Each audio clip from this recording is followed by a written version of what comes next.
Рахмат, урматтуу төрага.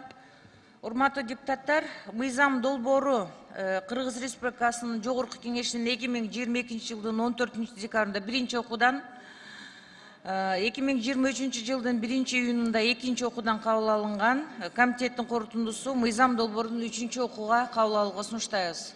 Добуш берип коюңуздар, урматтуу депутаттар. Урматтуу аппарат, каттоону ачыңыздар. Каттоодон 84 депутат каттоодон өттү. Каттоону жабыңыздар.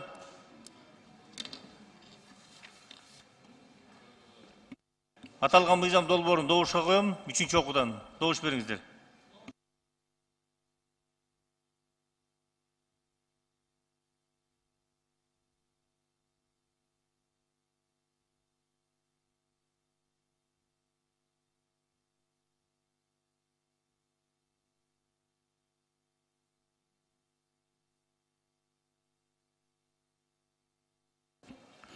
Макул 62, каршы 2, бар 64, катталды 84.